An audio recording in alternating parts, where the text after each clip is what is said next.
O relato da mulher que destruiu o casamento da amiga.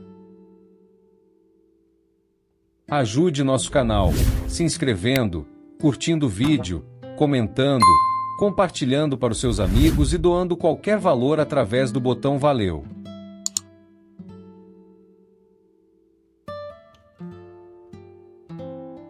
Por que vocês me chamam para essa comunicação se não estão preparados para o que eu tenho a contar?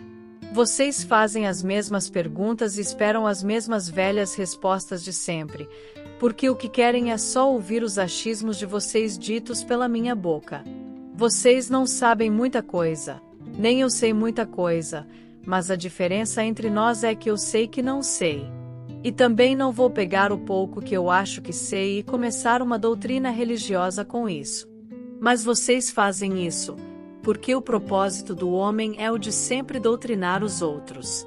Vocês me perguntam sobre Deus, e eu digo: nenhum de vocês vai morrer e encontrar Deus, pode anotar isso.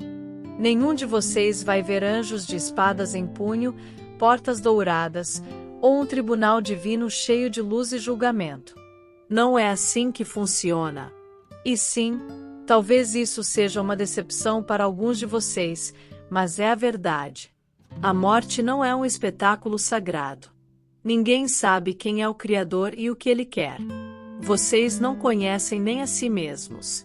Como podem achar que sabem da vontade do Criador? Acreditem, tudo o que vocês precisam saber está dentro de vocês. Não há doutrina sagrada, nem povo escolhido. Todos são iguais, com o mesmo peso e medida, sujeitos às mesmas leis universais.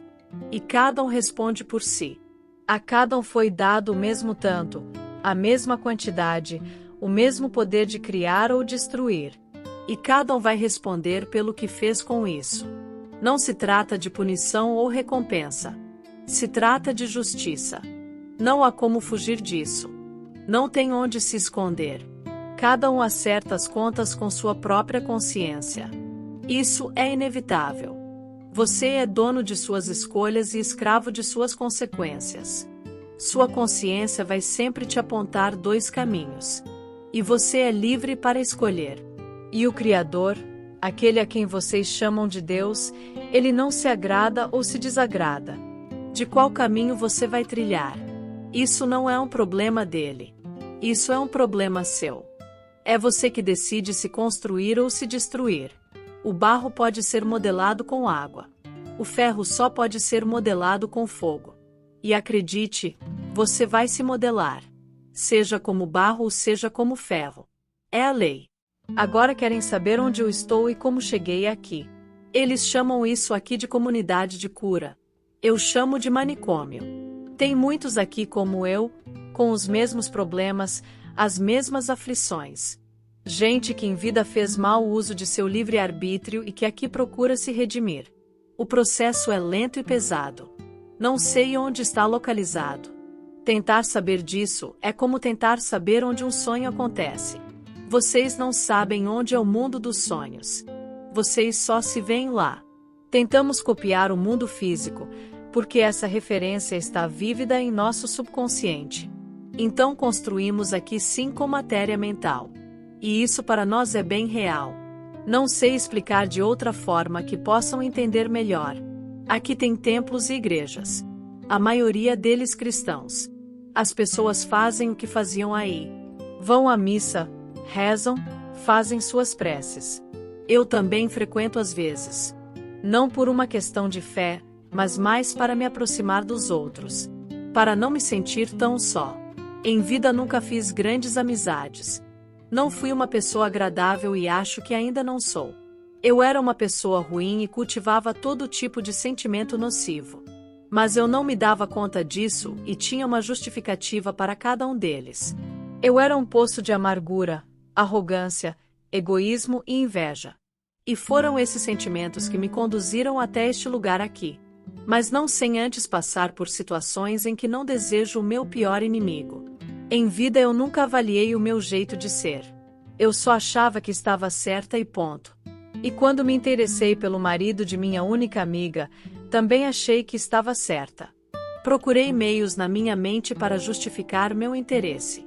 Fernanda era minha única amiga. Morava na mesma rua que eu. Eu não me dava bem com ninguém, mas com ela era diferente. Talvez porque ela fosse boa demais para perceber o quanto eu era ruim. Ela era casada com Edgar e no início eu nem ligava para ele. Edgar não era bonito, não era rico, não tinha nada que chamasse atenção. Mas com o tempo eu comecei a reparar nele. Na forma como ele tratava Fernanda. No jeito que ele olhava para ela como se ela fosse a única mulher no mundo. Aquilo começou a me incomodar. Não sei explicar por quê. Talvez porque eu nunca tive isso. 2 casamentos fracassados, 30 anos de vida e nada que se parecesse com o que ela tinha. Aos poucos, aquilo virou uma obsessão. Eu queria Edgar. Não só o corpo dele, não só a atenção. Eu queria o que ele tinha com Fernanda. Eu queria aquela conexão, aquela luz. E foi aí que tudo começou a desmoronar. Edgar mantinha sua postura de homem sério, fingindo não perceber minhas intenções. E aquilo me consumia por dentro. Destruía meu ego e fomentava o meu ódio à felicidade do casal. Fernanda não era merecedora. Pelo menos não mais do que eu. Ela era só uma sonsa, uma mulher sem gosto, sem sal ou açúcar. Edgar era meu. Ele ainda não sabia, mas era só meu. Mas de sonsa Fernanda não tinha nada, porque logo percebeu meu interesse. Mulher sente o cheiro do perigo a quilômetros de distância. Sente o predador espreitando. Ela pôs um fim em nossa amizade. Me afastou de sua casa. Fez de tudo para me manter distante de Edgar. Isso aumentou o meu ódio e o meu desejo.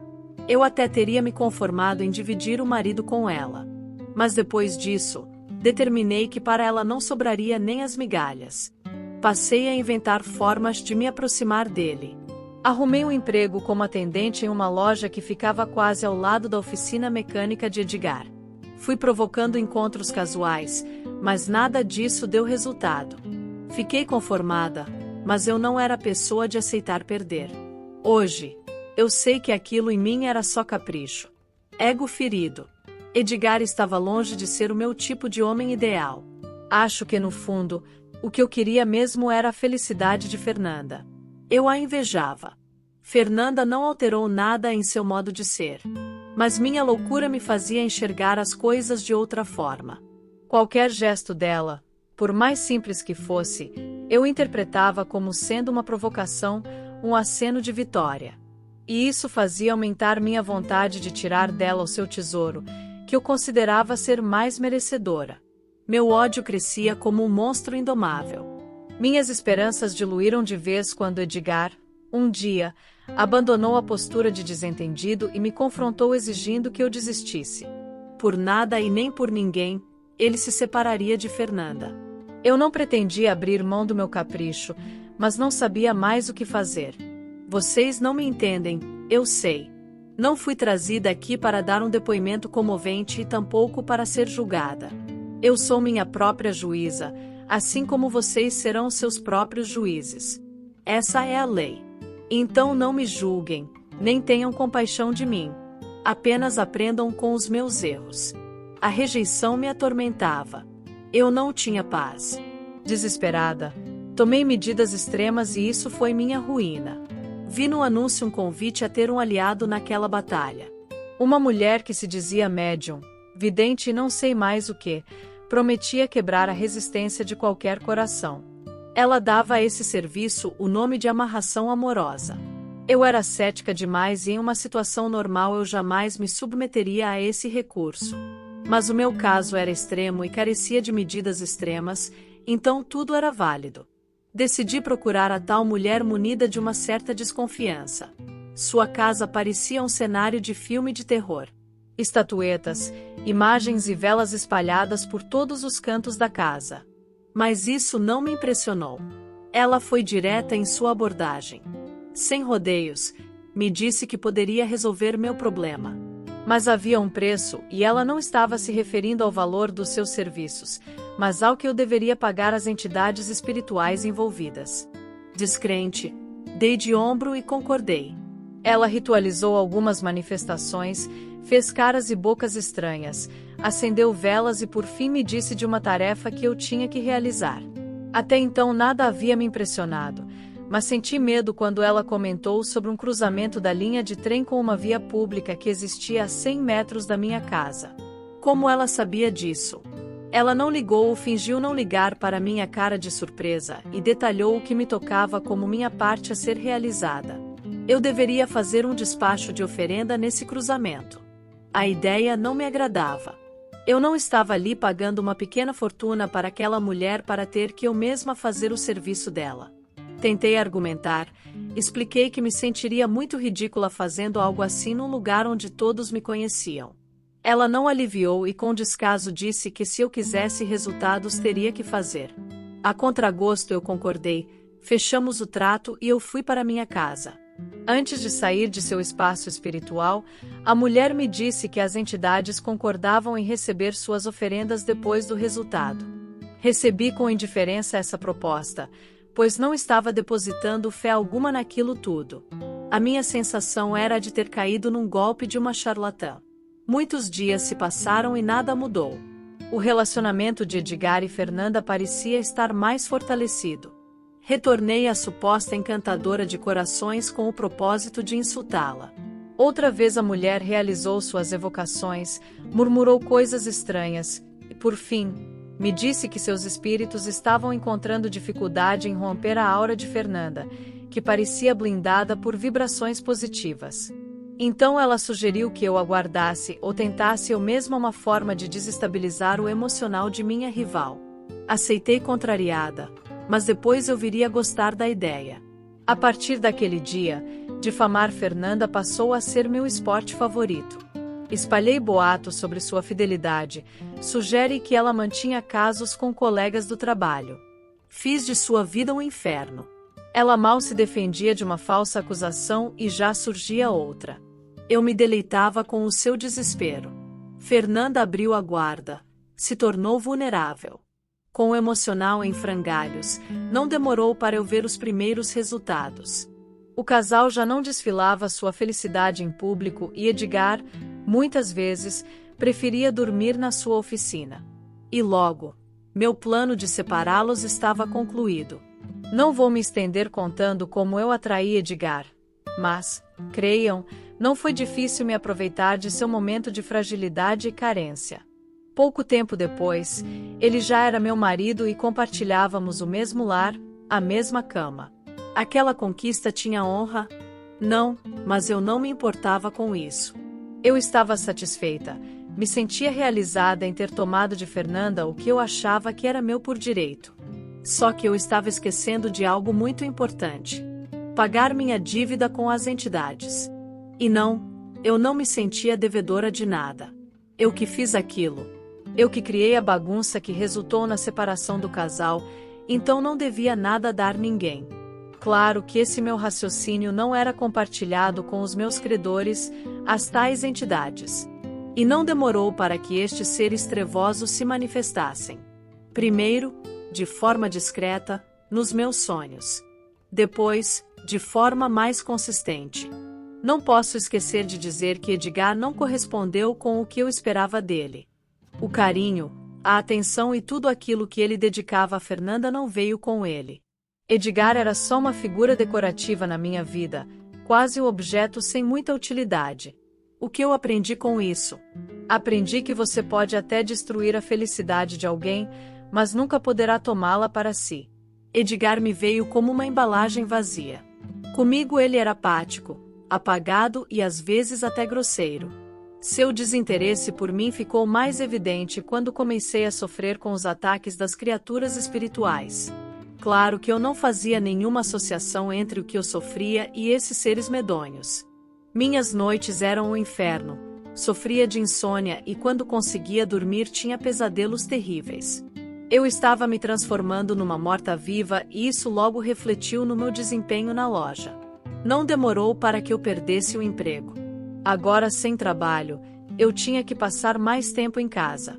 E cheguei até a considerar isso uma coisa boa, pois estava mesmo precisando desse tempo e espaço para descansar. Mas não foi bem assim. Passei a ter sensações estranhas, impressões de que havia mais alguém em casa, me observando, no quarto, na sala e até no banheiro. Propus a Edgar que me deixasse ficar na oficina com ele, mas ele rechaçou minha proposta e brigamos feio. Essa briga, por um motivo aparentemente banal, resultou com ele saindo da minha casa. Eu estava sozinha outra vez, só que dessa vez eu estava doente. Eu tinha medo de ficar em casa e passei a caminhar a esmo na rua até me cansar. Cansada, eu presumia que seria mais fácil pegar no sono. Minha tática funcionou e, apesar dos pesadelos, conseguia dormir. Mas não por muito tempo. Uns 3 dias depois que Edgar tinha saído de casa, eu acordei de manhã com uma dor de cabeça muito forte. Me levantei. Quando quis andar, senti uma perna se negar a obedecer. Perdi o equilíbrio e, por muito pouco, não desabei no chão. Era só o que me faltava. Embora eu achasse que aquilo fosse apenas uma crise momentânea de labirintite, decidi usar esse incidente para comover Edgar e fazê-lo voltar para casa. Ele desconversou, alegou estar muito ocupado e recomendou que eu consultasse um médico. Tomei um comprimido qualquer, me deitei e não demorou para que eu me sentisse melhor. Me levantei, cuidei de alguns afazeres domésticos e fui para a rua me cansar. Uma vez que eu já estava na rua, não me custava ir até a oficina e lá convencer Edgar a me levar até uma clínica. E foi o que eu fiz. Ou pelo menos, o que eu tentei fazer. Quando atravessava o cruzamento da linha do trem, senti uma dor de cabeça intensa e repentina, como se algo pontiagudo estivesse perfurando meu cérebro. Tentei andar até um local mais seguro, porém minha perna falhou. Eu estava paralisada bem no meio da via do trem, que já se anunciava. Ainda posso ouvir o apitar aflito e o barulho do atrito dos freios arrancando faíscas. De repente, tudo foi só silêncio e escuridão. Quando despertei, eu me vi cercada por um grupo de sujeitos estranhos. Eles eram mais que estranhos, eram horripilantes com seus olhos sem brilho. O ambiente estava todo tomado por uma névoa densa. O trem ainda estava lá, mas já ameaçava deixar o local.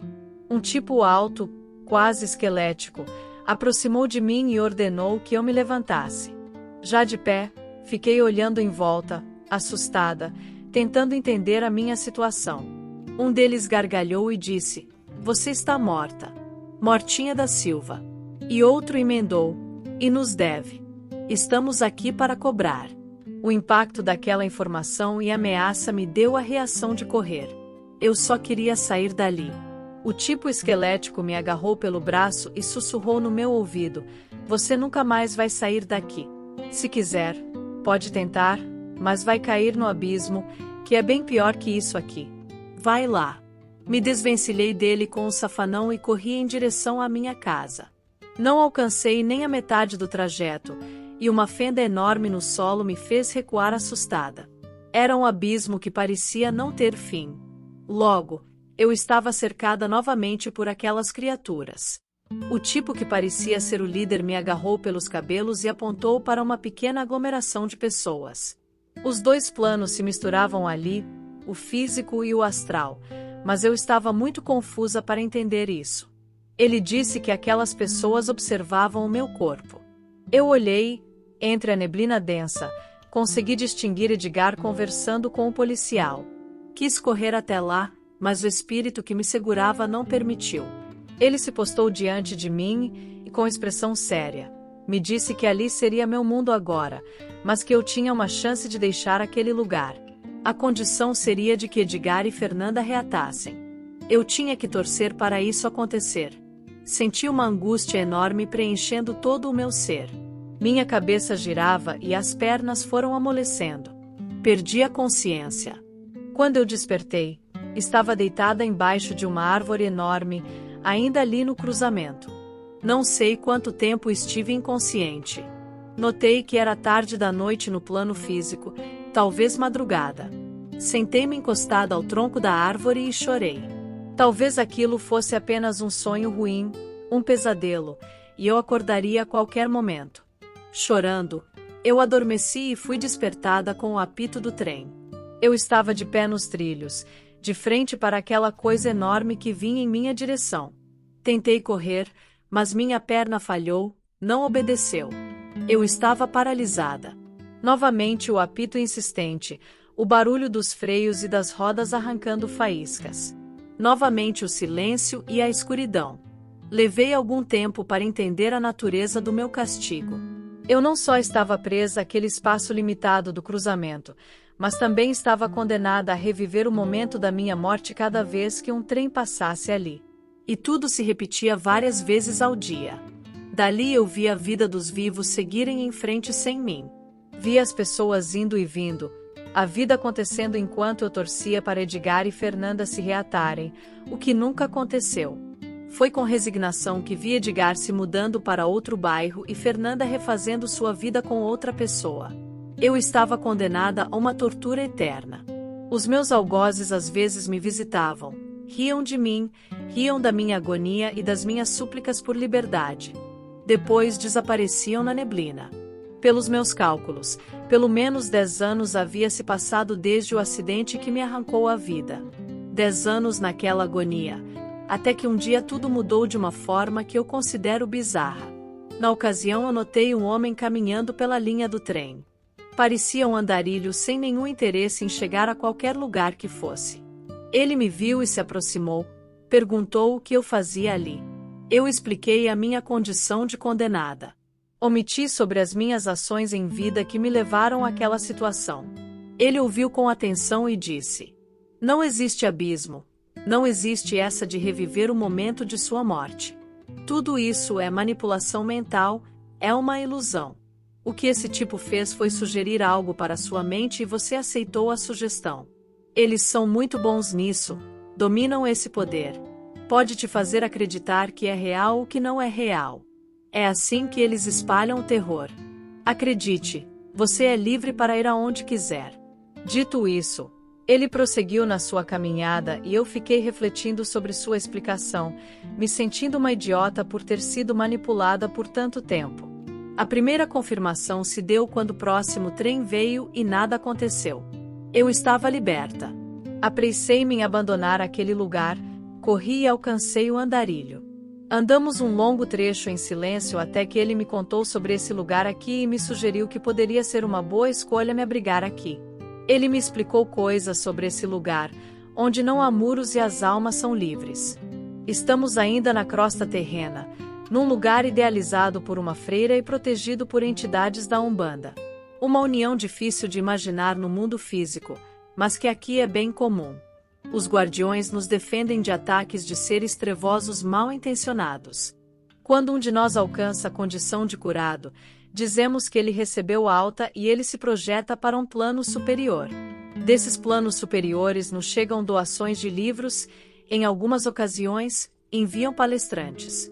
Se querem saber, eu não estou curada e nem tenho previsão disso, mas gosto daqui.